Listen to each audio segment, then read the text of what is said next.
Just double check. Yep. Okay, so I'll go ahead and get us started. We have a relatively short agenda for this afternoon. Happy November. I will call this meeting to order. It is 1:01 p.m. The date is Thursday, November 3rd, 2022. Starla, could I please have you do the roll call? Sure. Carmen Lita Chief. Present. Catherine Moore. Here. Supervisor Judy Begay. Frank Garcia. Corey Hartman.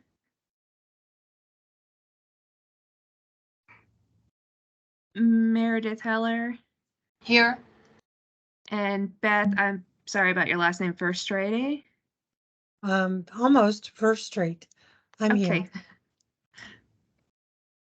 Okay, thank you so much, Starla. So we have 5 out of the 7 board members present. Wait, do I have that right? 1, 2, 3, 4. All right, so we will move on to item number 3, public participation. Do we have any members of the public present?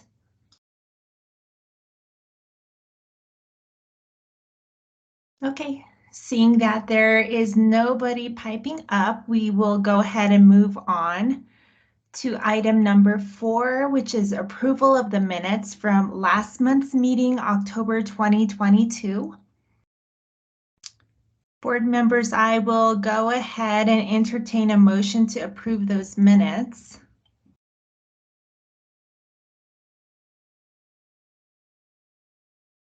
I motion to approve the minutes. This is Beth. Thank you, Beth. Beth motions. Could I please get a second? Okay. Sorry, who was that? Catherine? Yeah, I second it. Okay, great. So Catherine seconds. All those in favor, please. Oh my gosh, I always get confused as to how we decided how to do this. So I think it's easier if you just voice your name and indicate what your vote is. Whether that's yay, nay, or abstention. This Catherine, I say yay. Okay. Meredith, yay. Corey, yay, and I'm sorry I came in a little bit late. I couldn't get connected. Oh, hi, Corey. Nice to have you join us. Beth, yay. Okay, Beth. This is Frank, yay. Oh, Frank's here. Yeah, Hi. I was a little late too. It's okay. We just went ahead and got started. We had enough to constitute a quorum to begin. So with that, we have 1, 2, 3, 4, 5 in favor of approving those minutes, 0 opposition, and 1 abstention. And I just want to note for the record that Corey Hartman and Frank Garcia joined at 1:03 p.m. Okay, so with that, we will move on to reports and discussion items. Number 5, we'll start with the director's report from Richard Tutwiler, and then that will be followed by the second report, which is the County IT and Collection Management Services update. So I'll hand the floor over to you, Richard.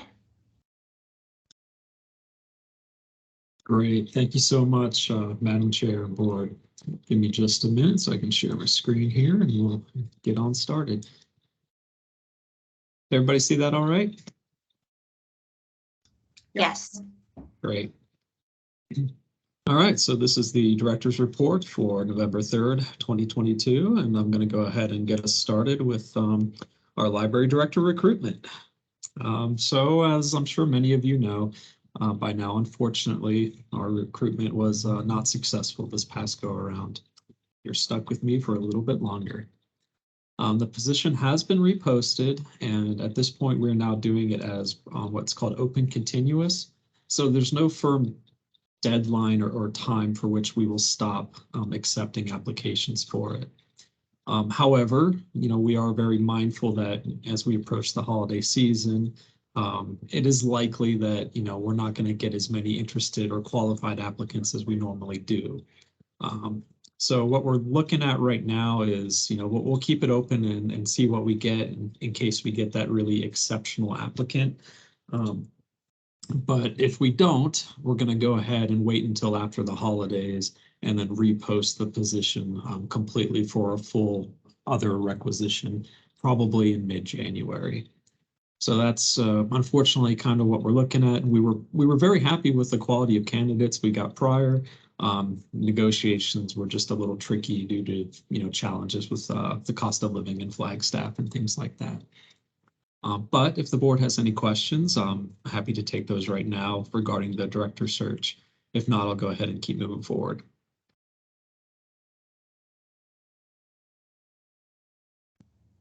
Okay, sounds like there are no questions, and I don't have one either. Great.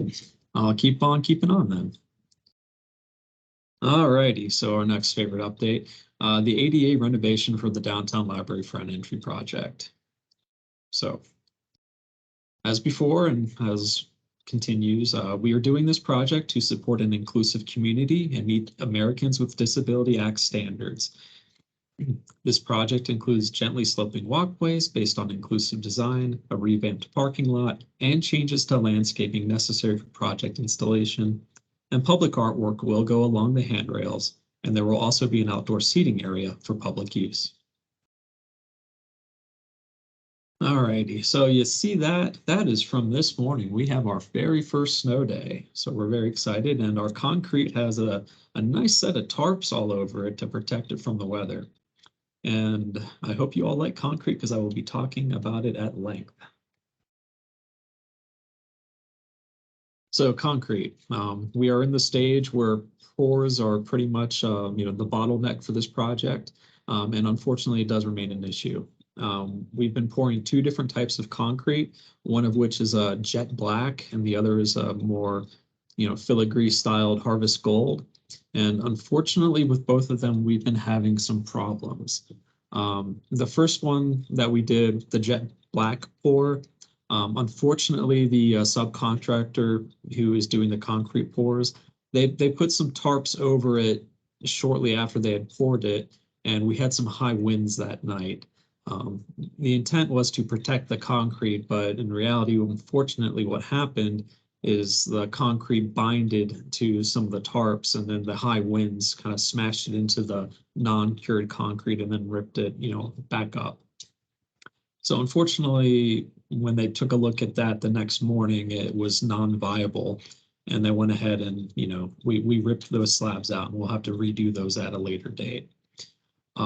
We've also unfortunately had some issues with the harvest gold, and I'll show you a picture of that in just a couple slides here. But that concrete in particular needs to be sandblasted, and there was one issue with it that unfortunately probably will not meet our standards because our standards are very high, and we'll likely have to re-pour one of the two concrete slabs there. That being said, we're still in negotiations. The subcontractor is not particularly happy about all these repours, but this is obviously a high profile project with high visibility. We want to make sure it meets the highest of standards. Yeah, that's really unfortunate that had happened, but happy to hear that you are very much attending to the quality of that job. I just wanted to quickly insert a comment to the board members. Please feel free if you have any comments or any questions for Richard as he's going through, just go ahead and pipe up when that moment arrives for you. So we don't have to wait at the end for comments and questions. That would be great. And thank you, Madam Chair. A reminder for everyone, while I'm presenting, I can't see, too much. So, please do chime in. I would love to hear any concerns or, questions. All right, and as you noticed on that prior picture, we are moving into winter weather. So again, that does have an impact on the concrete. Ideally, concrete is poured under spring and early fall conditions where you don't have a large swing of temperatures that would impact the concrete curing. In particular, as it gets colder and colder, and today is a great example with the snow and just how frigidly cold it is outside, that can have a dramatic impact on the concrete. It can cause cracks and things like that. Obviously, we are working in the winter now, and that comes with a certain amount of, trepidation with these concrete pours. We realize that, but, this is an important project, so we're going to keep moving forward anyway. However, it does mean when there is extreme weather like we are seeing today, it will likely delay that pour. We don't want to pour the concrete if we know it's not going to, survive the next couple of days as it cures. So right now we are in a hold as we wait for the weather to clear up before we continue those concrete pours. And here's kind of the harvest gold. So this is not the jet black, this is the harvest gold. And this is an example of this discolored concrete that we're looking at. So you see like this finish is very smooth, and that's exactly the texture that we're looking for. However, right here in this top left corner, you can see there's a bit of a dappling there. That's actually caused by large chunks of rock in the concrete that have not been sandblasted down correctly. And unfortunately, because of the size of this discoloration, it is likely that we're going to have to rip that slab out. We're currently in negotiations because along that top line of the concrete, there will be some benches going in there. So the subcontractor is hoping that we can hide those under the benches because, again, they would prefer that we don't have to pay for another pour. But we are looking at this, from the time horizon that is much longer than I believe the subcontractors are, who want to get the job done as quickly as possible. So we'll be in negotiations with the subcontractor over that. But that's just an example of some of the challenges that we're working with that are kind of exacerbated as we move forward into, the winter season. All right, that's what I got on the ADA front entry update for now. I'm not going to go ahead and share a timeline because due to all the delays that we've had, our existing timeline is kind of up in the air at this point. Realistically, we're probably going to continue this project well into January, maybe February, although I remain hopeful that that will not happen. However, I want to go ahead and move on to our statistics update for the month of October. As you can see with the difference field on the right there, we are seeing near universal increases in usage at both the downtown and the East Flagstaff library locations. No surprise to anybody here, but the EFCL location is seeing the largest percentage of increases. We are really seeing that east side of Flagstaff just continue to grow, and that is something that we're being very mindful of as we kind of look at our strategic plan and 5-year plans moving forward in terms of how do we best serve the Flagstaff community. That all said, the downtown library obviously is still the bell cow, if you will, and the largest percentage, or the largest usage numbers rather, are coming from there. The only element that we saw a decrease year over year for October was Wi-Fi usage, specifically at the EFCL location, which was sizable. However, my feeling as I looked at these numbers is this is really the moving from a pandemic environment to a post-pandemic environment. We're seeing a lot more people not hanging out in the parking lot, using the Wi-Fi. They're coming back into the building, using our computers, browsing our stacks, circulating material themselves, and that's really what we're hoping for. And I don't have the specific programming numbers to share right now. Unfortunately, when the first Thursday falls kind of early in the year, there's a bit of a delay in getting those numbers, but I will have some updates to share on those shortly.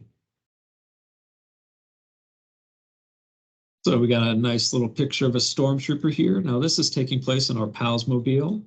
The Palsmobile joined the Flagstaff Family Food Center on October 15th for the reopening of their reading room. We had multiple families climb aboard the Palsmobile and one stormtrooper dressed up for Halloween. So that made for a fun little photo op. In addition, we have some new services that we're providing. Our culture passes, we've expanded those a little bit to add a couple more. We're now offering passes to the Boyce Thompson Arboretum. And in addition to that, the Arizona Sonora Desert Museum, that is now offered year-round, whereas before it was seasonal. Our EFCL location has been offering kids cafe meals. In October, we gave out 71. And as part of our Halloween programming, our youth services team downtown did a Locked in the Library. They had 30 kids, and they braved the scary things that were available, including a scavenger hunt, poke the pumpkin, and of course, scary stories told in the dark, because what is a Halloween without scary stories? Richard, I just wanted to recognize that Catherine's hand is up. Oh, sure. Hi, Richard. On the Culture Pass, could you explain how that works? Do we buy those or just check them out, or where all can we use them? Sure. So there is 16 different locations that you can use them at. Each Culture Pass is free. It checks out for a 1-week period. Your receipt is actually what you're going to use to get into these locations for free. And those 16 locations are varied throughout Arizona. Locally, I know we offer the Arboretum and the Museum of Northern Arizona. I've used both and I highly recommend it. A little bit further out, we do offer tours of Arco Santi, and then you can go as far down as Phoenix and Tucson, attending their zoos. Off the top of my head, I know the Phoenix, not their Arboretum, their Desert Garden. That's one of the ones that's available. But they're absolutely free. Each Culture Pass is good for 2 individuals to use. And again, they check out for a week. So if you know you're heading down to the valley, I highly suggest you take a look at them. We have a binder full of the different ones, and they're also viewable on our webpage and through our online catalog. So do we just go to the desk if we want to check one out? Yes, ma'am. They're offered at both the EFCL and the downtown location. There'll be individual slips, and you just pick one up and take it to either the reference desk at the downtown location or the regular, service desk at our EFCL location, and they'll take care of you there. Well, great. Thanks. It's super easy. We try and make it as easy as we can. Yeah, I wanted to chime in. Tom and I did it for the Charlotte Hall Museum in Prescott, and it was a very easy process to follow to get into the museum. Glad to hear it, Beth. All right, a couple more program updates. So you see some pictures here from our EFCL pumpkin decorating program. We had a nice turnout there with 41 participants. Mary Corcoran, our reference librarian at the downtown location, held a paranormal encounters program with 37 people in attendance there. And afterwards, people stayed to talk about their own ghostly encounters. And we've also had a couple more school visits at the EFCL location, specifically 2 from Pine Forest, and staff helped them get library cards and find materials for research projects. And I'm going to go ahead and end with a couple select other updates. Number one, this is one I'm very excited about myself. The library and our website team, we have selected Proof Studios to create and complete a new website for us. As I'm sure all of you know, our website's a little long in the tooth. So we're excited to be able to go ahead and move forward on that project. Our procurement division across the street at City Hall is currently working on a contract with them. And hopefully I'll have some good news to share as we transition into that project. And the second thing I want to add, the Grand Canyon Library, as we kind of move further into winter, the foundation at the existing library building has been an issue, and the National Park Service is not comfortable having people and all the materials and weight in that building that had been in the past. So we've been offering some, curbside and limited services, but as the weather turns to winter, we're going to go ahead and try to make a change. Next Thursday, myself, Will Escarza, and Mark Caesar, we're going to be heading up to the Grand Canyon to assess the viability of the Chase Bank building that's next to the general store to serve as a temporary library building. So we're excited to be able to do that and, go back to offering full services to that community. And that's going to be the end of my director's report. If there's any questions, I'd be happy to take them on. Otherwise, I'll go ahead and move us on through to the next.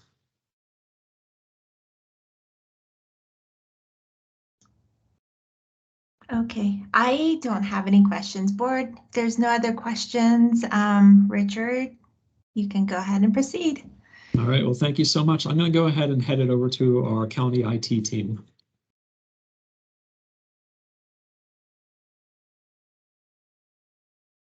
Hi, everybody. This is Mark Caesar. I'm the library IT manager. And so we're just going to talk about IT and how IT in the library works, how we're structured, and who does what. I've got two of my three staff members here with me. Mike Bram's got his camera on. Dave, would you turn yours on and say hi to everybody? And there's Dave. Oh, we can see your chin, Dave. There you go. All right, so this is three of the four of us. The other person is Mike Willie. He wasn't able to be here this afternoon, but this is the team behind supporting the IT in all the county libraries. So I want to share a document with you just so you get a little bit of a visual here. And there, can you all see that? Yep. Yes. All right, so just to give you an idea of how IT fits into the rest of the library, most libraries stand on their own. We all cooperate with each other, but each one has their own service desk staff, their own supervisors, their own collections, their own everything. And so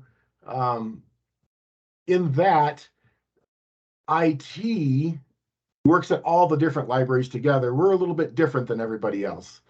So here in this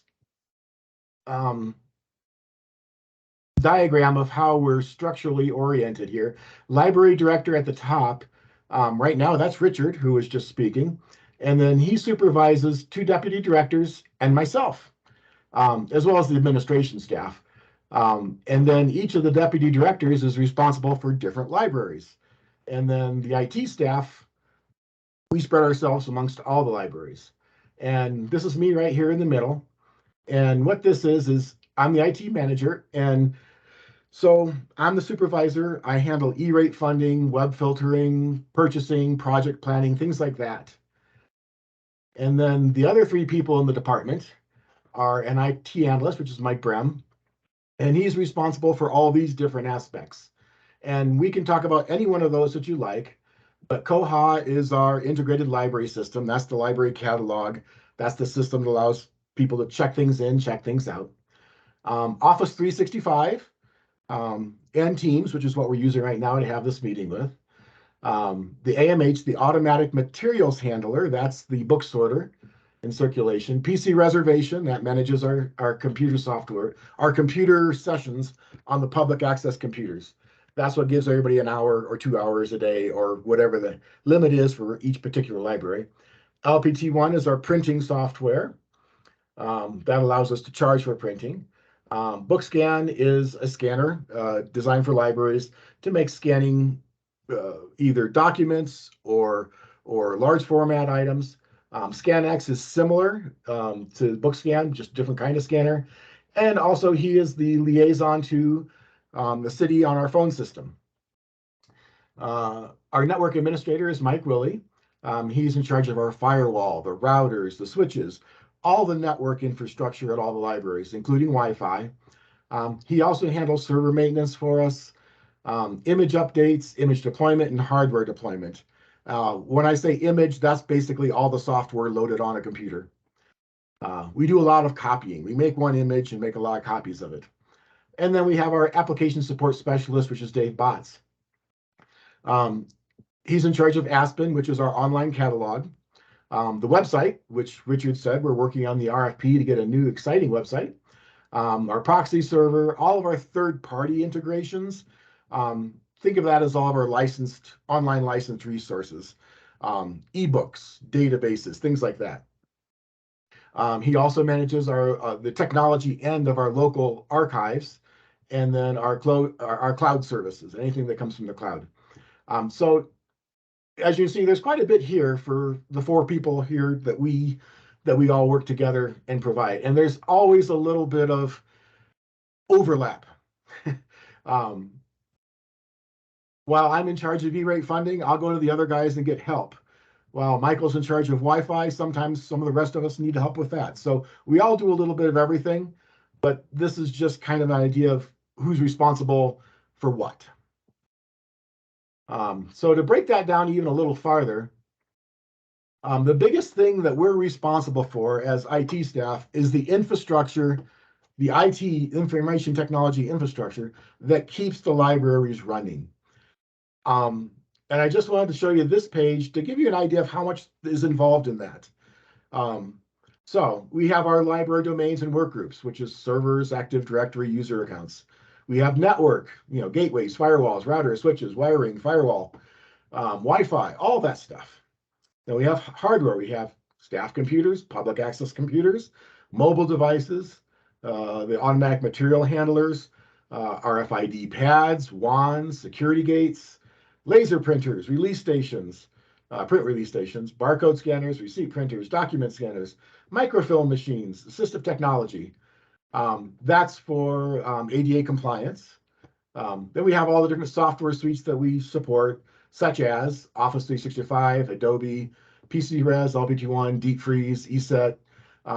That's not an exhaustive list. There's much more that goes there. The services that we support, which is the ILS, the central system, the proxy server, Office 365, web filter, security cameras, phones, things like that. And of course, then there's the website. You think a website's a website, right? Well, here's a list of some of the things that just make the website run.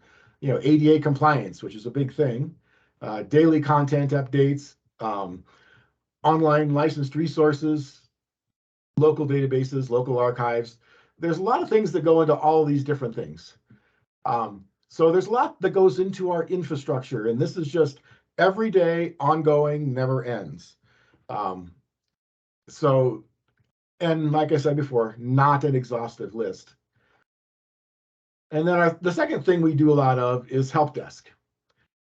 We help staff with technology.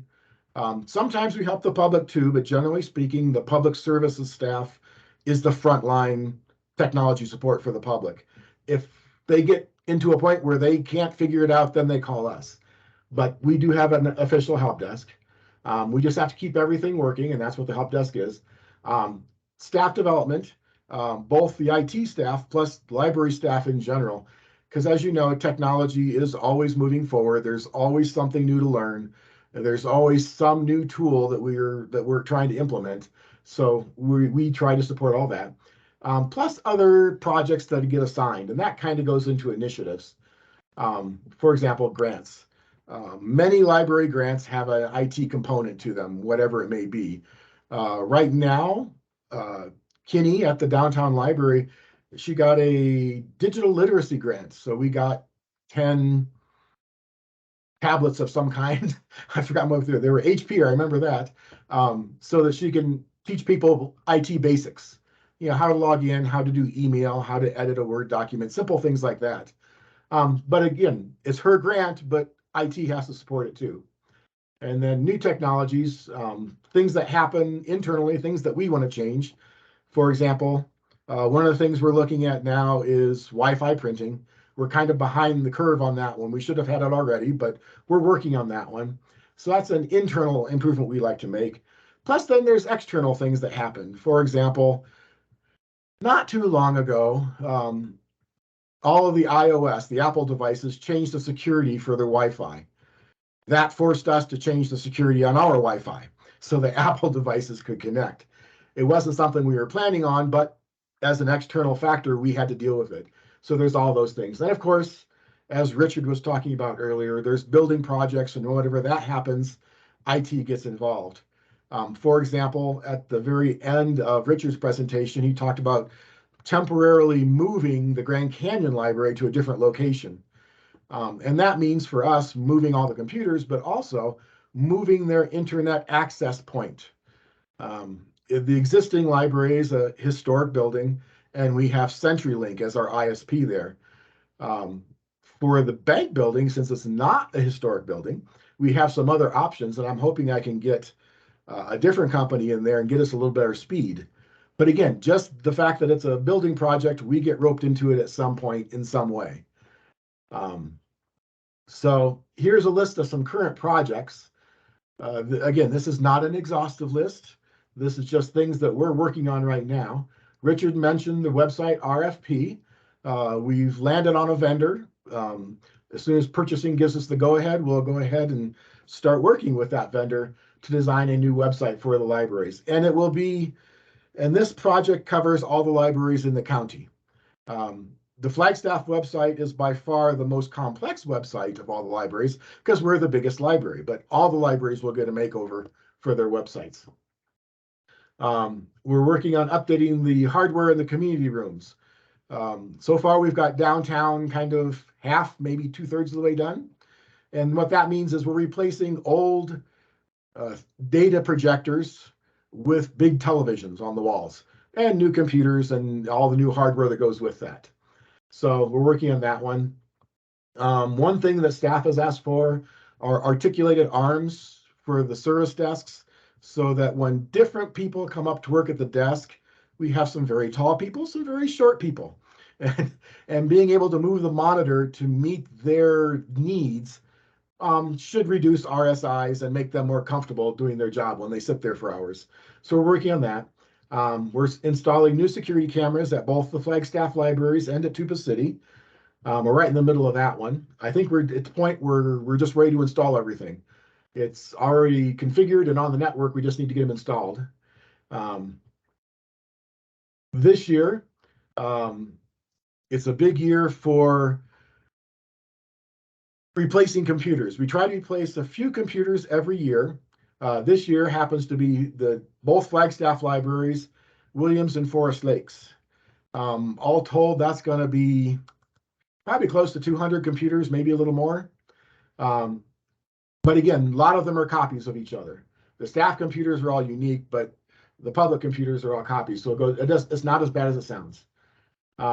We're still working on server hardware replacement. We started doing that during COVID, and we're just finishing that project up.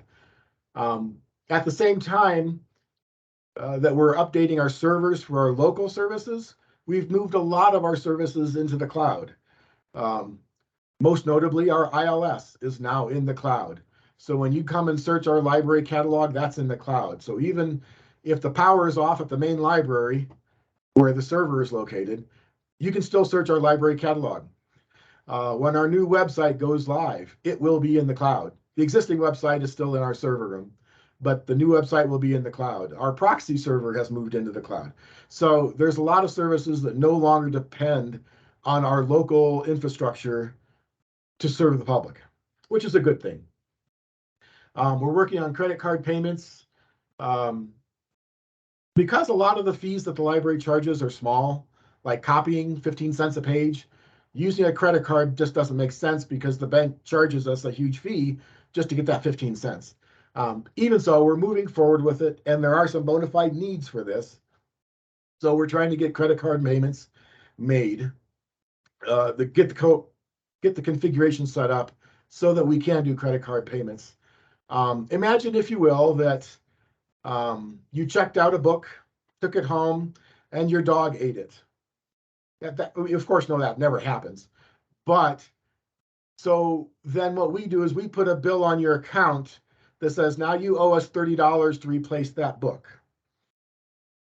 What this would allow us, credit card payments would allow you then to sit at home, pay for that book online, get your account back in good standing, and then you're good to go again. And there's no staff interaction there. You did it all by yourself. Credit card payments could also be point of sale at the service desks. It's also going to be for copying and printing, assuming that the job is big enough to warrant that bank fee to get to use a credit card payment. But we are in the 21st century, and credit and debit cards are the way of the future. So we've got to do something. We're getting that done. Along with that is Wi-Fi printing. We've been able to do a solution here for many years. Funding has been an issue. Now we've kind of overcome that, so we need to actually choose the vendor we want now and move forward with getting a Wi-Fi printing. And that again is actually another cloud service that we're going to implement. And then we're working on a way to get e-magazines available in-house. Currently, we're using a small number of iPads. They don't work very well, in my opinion. We gave it a try. Not every experiment works, but we're trying to get those e-magazines. If you search our catalog, we have, I've forgotten now, it's either 3,000 or 4,000 magazine titles available to everybody. You can look at them right now at home. But if you have a library card, but getting them available to people in the library who don't have library cards is a separate issue, and we're trying to make that happen too, so that people who don't have library cards can still browse our magazines. All right, so that's just an idea of the things that we do on a daily basis. But I wanted to give you also a few just spot checks here of things, what things look like. So on this screen, this represents, it's a lot of numbers, don't panic. It represents the number of computers that we have, that we support at all the different libraries in the county. Here you can see the computers listed, the number of internet computers that go along with them, if they have laptops available for checkout, early literacy stations. Those are computers designed for little kids, 0 to 11, I think. Officially, I think it's 2 years old to 11. They don't go to the internet to keep the kids safe. We don't want them browsing to someplace they shouldn't be. But at the same time, it's just loaded with games and applications that learn them to read and write and math and music and geography. They're cool computers. Catalogs, search stations, so you can search library catalogs, scanners and microfilm, print release, self-checkout machines, service desk computers. And then, of course, there's always the staff side of things, staff computers and servers. And you can see that Flagstaff is by far the biggest of the libraries, but Page is up there too, and we got quite a few. But the important thing on this page is down here, this 81%. What that means is that 81% of the computers that we support are direct public access, public support computers, i.e. the public has their hands on those machines versus the staff side of things, which is the remainder of the computers. So the overwhelming bulk of our computer and infrastructure is for the public. So that's a good thing. Wi-Fi usage. Richard reports these numbers every month. This, ignore my calculations here and everything. The yellow column was important. And what this means is every 4.9 minutes at the downtown library, somebody joins our Wi-Fi. Every 8.7 minutes at the east side. About once an hour at Forest Lakes. Well, every 45 minutes at Grand Canyon. And keep in mind, their hours have been greatly reduced. So even every 45 minutes is pretty good. Every 6 minutes at Tuba City, somebody joins the Wi-Fi. So that's what this means is at Williams, it's every 15 minutes. At Fredonia, it's every hour and a half.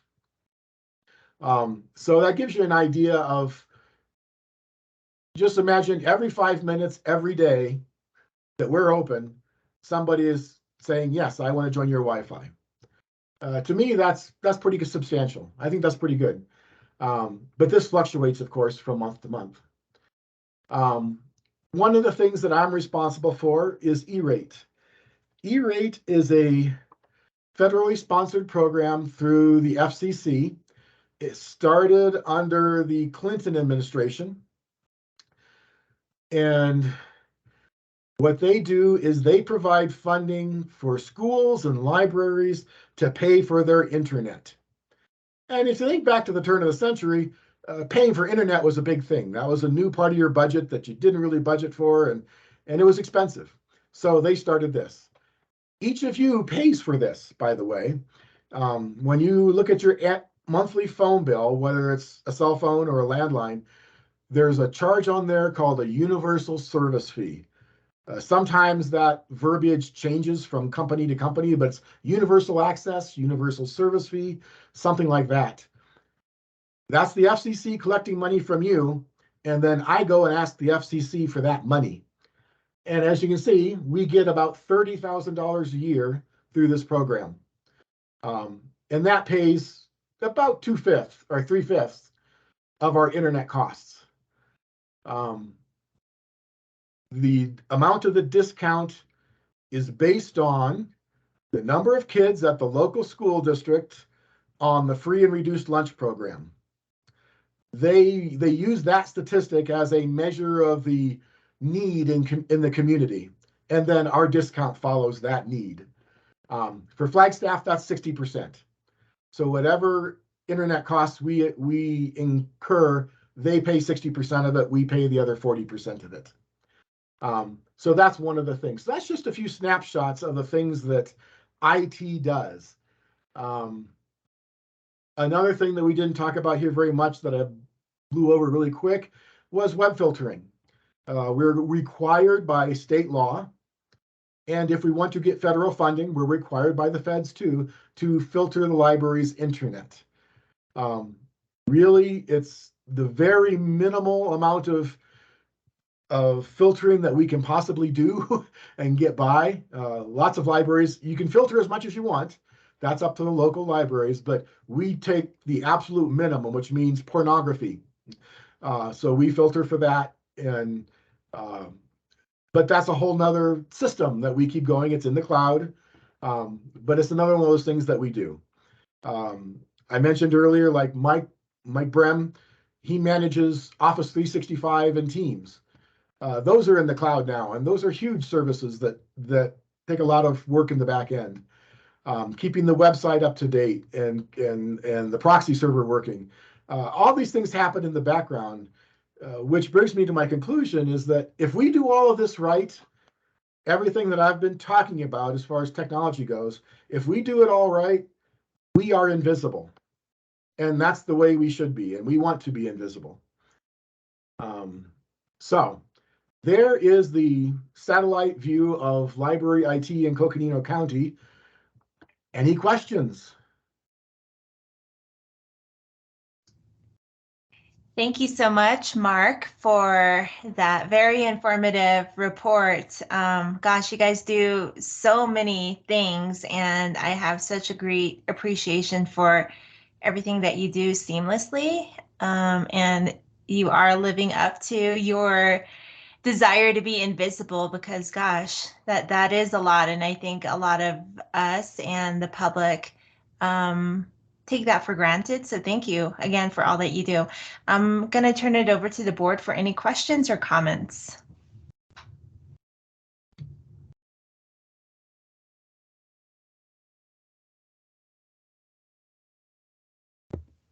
Thank you for that.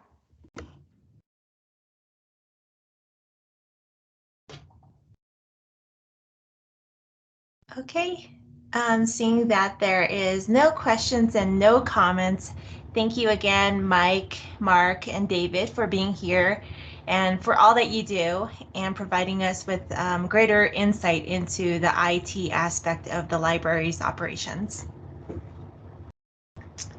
All right, so with that, we will move on through the agenda very quickly now. Item number 6 is action items, and we have none. Item number 7 is informational items from board members. We don't have anything listed there. Madam Chair, if I can interrupt really quickly. Oh, yes. I apologize. We do have another presentation for the collection management services. Oh, I'm so sorry. Okay. My camera on. That being said, Amelia Mason, who is our collection management supervisor, who would normally be handling this presentation, unfortunately a tree fell very close by to her house, and she is stranded without internet. So I am happy to go ahead and do the presentation for her. Just letting you all know that if you all have any in-depth questions, I may not have the technical knowledge to answer them. Okay, fair enough. But the show must go on, so let me go ahead and share my screen and we'll get going.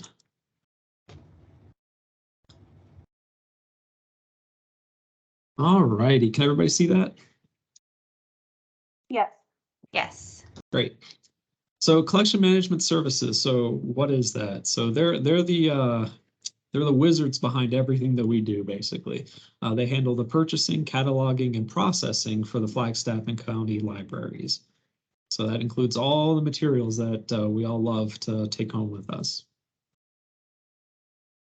So what is collection management services? Well, if you want to break it down into subcategories, first off, it's purchasing and cataloging and processing of those materials for both the Flagstaff and the county libraries, but there is more. First off, they do material mending, and they also manage our periodicals and our archives. They also digitize things, receive deliveries in the back of the house here downtown, and assist other departments. So procurement, what does that look like? So we have 9 primary vendors and several smaller occasional vendors. Looks like some statistics we have here. So for order, they have 1,487 ebooks, nearly 1,000 e-audiobooks, and 10,553 physical items, including 1,246 patron requests. So for patron requests, I do know and I can speak to, we use a process called patron-driven acquisitions. So this is where somebody, finds an item that we do not have in our collection that they feel should be added into the collection, and they request that we buy it. There are a few rules that are in place in terms of the guidance of what gets added to the collection. Primarily that it has to be something relatively new. We don't, buy a whole lot of old items. It can't be textbooks and things like that, or certain media that is, out of date. We're not going to buy VHS tapes, etc. But for the most part, we try our best to fulfill those acquisition needs of our community as we get them. And we do offer, I believe, 1 per month for each card holder. In addition, 23,620 e-materials through Hoopla, and some additional highlights. They spent nearly 350,000 among all libraries and all material types, and 51 of that was grant funded. Another priority as we do our best to meet Americans with Disability Acts and inclusive materials and access, we have books in Braille now that we didn't used to have, and we will be very fortunate to be adding to that collection soon, as I believe a couple $1,000s has been granted by our foundation to support growing that collection. So we're very excited about that, to be able to service as many members of our community, even those visually impaired. We also offer a seed library at EFCL and Tuba City. So just as it sounds like, these are seeds that you plant in your garden. I can speak to myself. I've grown quite a few heirloom tomatoes with middling success. Flagstaff is hard, but they're super fun, and I know a lot of members of the community have really enjoyed them. And the new thing that we've started too is Library of Things. These are your non-traditional circulating items. So for example, we've recently started doing internet hotspots, Chromebooks, but we have other things too. For example, I know we have umbrellas that people can circulate, things like that, non-traditional items that still serve a community need. So cataloging. This is the big part of what CMS does on a day-to-day basis. So they have a team of 8 employees who handle materials for all 9 libraries throughout the county. And part of what they do is they add machine readable cataloging, or your MARC, records to online cataloging. This can entail downloading and editing an existing record or creating one from scratch, which I'm pretty sure the last time I did that was when I was getting my master's in library science. So it's been a while. I'm probably rusty, but luckily our CMS team is not. They also ensure online records are searchable, descriptive, and accurate. And we'll get to take a look at MARC on the next slide. So this is a great example of what the machine readable catalog record looks like on the left, and then what it prints out on the right. So you see the different fields there, the 0000001, etc. and then what that outputs through the machine readable catalog. Some of them, you can look at and, find pretty easily. If you look at your 100 field, Brian Jacquez, well, that's the author. But some of these other ones are a little bit more complicated, series name, contributors, additional authors, things like that. And that's one of those things that you learn from doing and from going to library school. It's probably one of the more challenging things that you do in library school, if I can just speak to my own experience. In addition, our collection management team handles processing and mending. So processing is, of course, adding your barcodes, spine labels, and other information so that items can be shelved properly and easily found by patrons. We also add RFID tags for inventory control. So RFID is, kind of like a sensor that we add to these items. And, if it's not turned off, when someone walks through our security gates, it'll go ahead and buzz them. So if you've ever accidentally tried to check something out on the self-check and it didn't quite swipe right and, the buzzer yelled at you, well, that's because of the RFID tag on it. And they've also added crystal jackets to increase the life of their books. Mending is, of course, repairing the items, and there's been 398 repairs in the last year to books, CDs, DVDs, and cases to extend the life of these materials. So this includes resurfacing your DVDs and your CDs. We have machines for that. And then for books, of course, mending pages that are falling off, cracked spines, all that stuff that just happens, on a day-to-day basis when you are, serving the public. So for periodicals, title counts by library, there's 99 at the Flagstaff and 11 at the East Flagstaff. So these are the physical, magazines and periodicals available. These aren't the thousands that Mark was speaking about earlier that are also available. Our correctional facility has 35. There's 19 and 20 at Forest Lakes and Grand Canyon. Havasupai has 30 and Tuba City has 24. So all of those magazines and newspapers are ordered and processed by our CMS staff, and each library gets to kind of pick and choose what they have based on the needs of their community. And as I mentioned earlier, of course, we have even more, online magazines available through our digital resources like Hoopla and Overdrive. And what else? So what else? And this is what we'll end with. So our CMS team also handles the archives. Select materials sent to a bindery and housed in the archive for reference, including the Arizona Daily Sun, the Plateau Magazine, and other local titles. I know from my experience working in the reference office here that we get a lot of interest in old Arizona Daily Suns. But it also includes management of bound and loosely sorted material of local historical significance. If you're ever in the library and are curious about what our archives look like, give me a holler. I'll be happy to take you back there. There's a lot of old fun stuff in there, including binders of public note from the early 1900s and late 1800s. There's a lot of fun stuff back there. CMS also handles digitization. Some of the bigger projects that they worked on include the Flagstaff Airport Archive and then the Coconino County Mining History. All of these are really a labor of love by Will Escarza, who's our Deputy Director of County Services. But obviously the CMS team does a great amount of work as well in helping him do that. And then, in the day-to-day, they coordinate receipt of daily library deliveries. Our loading dock is right there next to CMS. And they also advise other library departments on spending of their materials budget lines. And that's what I got for you. All right, any questions that I can hopefully answer? I know that that's quite a bit to get through. Yeah, thank you for doing that on behalf of your colleague. I do have a few questions. Yeah, I'll go ahead and ask them. So one of which is my first I have a comment. I love this presentation. There's just so many fascinating aspects of the library.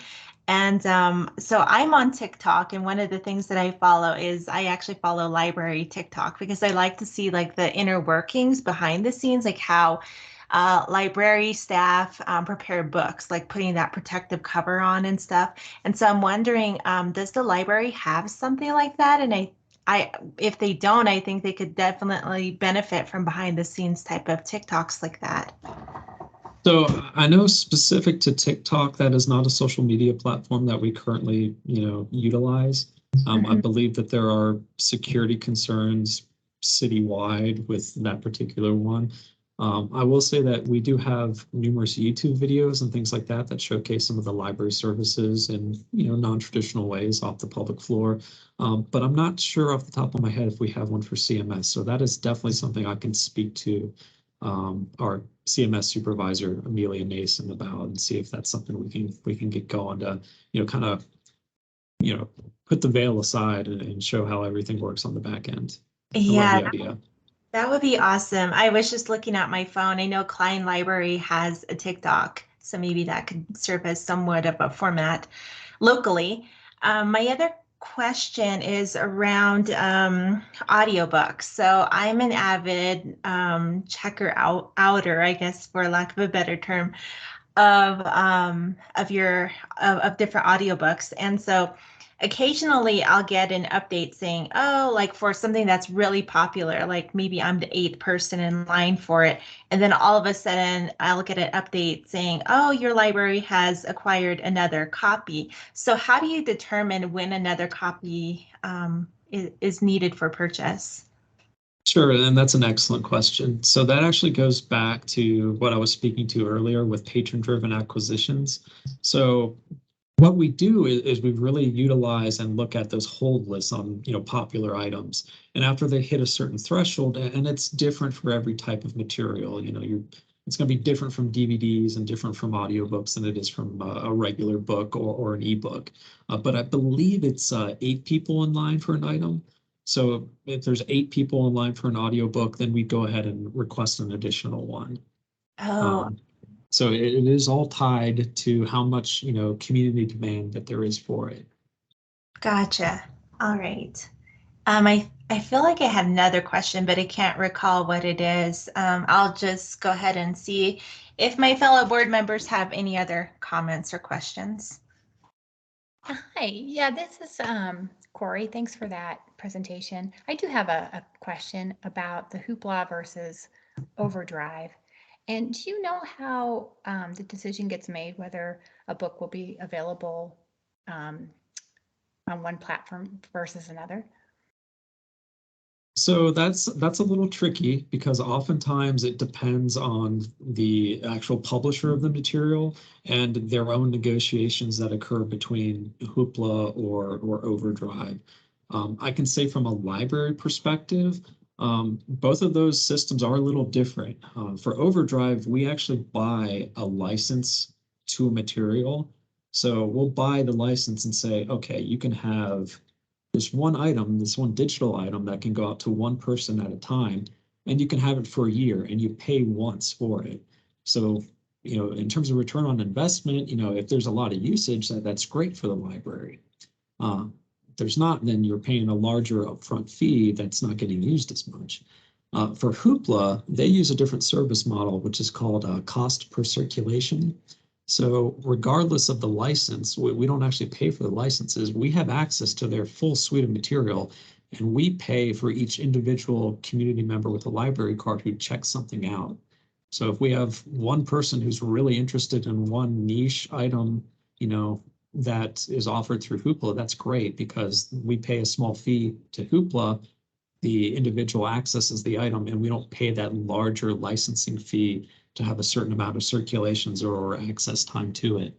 But in terms of what is available, we can, add licenses through Overdrive. With Hoopla, we really have their entire catalog. But as what goes where, that's depending on the publishers. Oh, I see. Okay, thank you for that. Absolutely. Hey, Richard, this is Catherine. So when you say we have access to the whole Hoopla library, does that mean anything, like anything they have, we can use? Because I'm confused, like sometimes you know, when I go on Hoopla, the book isn't there, or maybe there's just a summary of the book. But then when I just look at the regular catalog of, you know, the books that are downtown, the book is there. So are you talking about a physical book versus the digital book? Okay, so yeah, I think we're kind of comparing apples and oranges here. It's very possible that we have a physical item in the collection through one of our other procurement methods, but then we also have access to a digital piece of material through Hoopla. And you know, again, it's kind of apples and oranges. We've already paid for the book, but then, you know, if somebody wants to access it through Hoopla, we will also pay individually on a cost per circ method to let them access it that way. Again, you know, we're opening to Hoopla's entire range of catalog with very finite exceptions. There's a couple of things that due to, you know, licensing that they have with publishers that will eventually fall off. So you know, it was there, and now it's not because Hoopla's not carrying it anymore. Okay, so Hoopla doesn't carry everything. No. Okay. It's what they, you know, and the publishers that they've negotiated with are providing access to. We the library are not picking and choosing what Hoopla, you know, is providing. Okay, so do you try and like, okay, this is a new book we'd like to have, but Hoopla is not going to offer that. We'll go ahead and buy it. Does it work something like that? We definitely try to not duplicate because, you know, we have limited budgets and we want to provide the most that we can in terms of, you know, different material. So that is a consideration, and mostly with patron-driven acquisitions, we'll often have something that's, you know, currently available in the library through physical media, and maybe somebody will put in a request, hey, could you buy the ebook? And, you know, depending on where we are in our budget cycle, we may turn them down on that because, well, we already have it physically in our collection, you know, it's available. We don't want to duplicate our services to meet one person's need and pay this larger digital cost. Okay, thanks.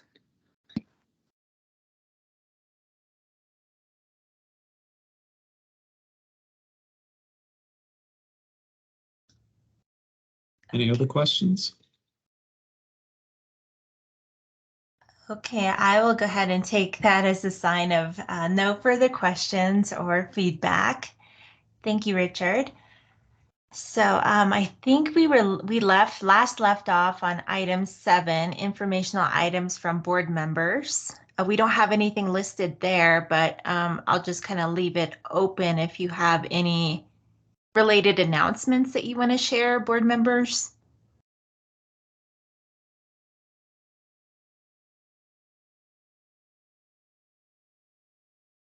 Okay, so we will go ahead and move on. Item 8 is the agenda for future meetings. Our previous library director did a fantastic job in outlining an overview each month of each of the different libraries. And so before I proceed further, Richard, did you have any ideas on how you wanted to form that calendar for this upcoming year? Sure, Carmelita, that is something that I'm working on. I have not finished it yet. So it's likely that I'll try to get something done, you know, while we're on break and have that available. But it will likely start with the budget, the upcoming budget. Okay, perfect.